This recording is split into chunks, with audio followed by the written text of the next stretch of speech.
À l'heure actuelle, le gaz a été coupé dans la plateforme de In Amenas. Le gaz a été coupé parce que les ravisseurs sont dans la salle des machines, contrôlent la salle des machines. Il y aurait entre 7 et 10 personnes dans cette salle des machines avec des explosifs. Ils menaçaient de tout faire sauter.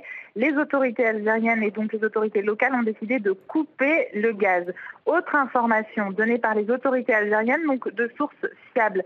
Il y aurait 132 otages étrangers au total sur cette opération, dont 66, plus de 66, pour être très précis, ont été libérés. Donc plus de 66 otages étrangers libérés, 573 otages algériens libérés également. Et dernier chiffre, 18 terroristes abattus. Ces 18 terroristes abattus l'ont été hier, pendant le premier assaut. Un deuxième assaut est en cours à l'heure où je vous parle à In Amenas. Et donc le bilan n'est pas complet. On attend des précisions du ministre de la Défense en fin de soirée. Alors Leïla, quant aux revendications des preneurs d'otages, elles ont évolué ces dernières heures. Il semblerait réclamer à présent la libération de prisonniers islamistes.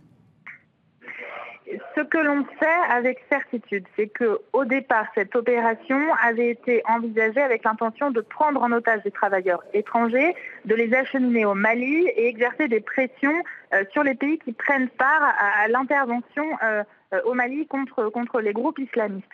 Mais il est vrai que cet après-midi, on parle d'une vidéo dans laquelle un chef de ce groupe demanderait l'échange de détenus américains contre les otages. Mais toutes ces informations, qui sont donc des revendications d'échange d'otages, toutes ces informations sont données à l'agence mauritanienne par les terroristes eux-mêmes. Et ces dernières heures, les informations données par l'agence mauritanienne ne se sont jamais révélées exactes.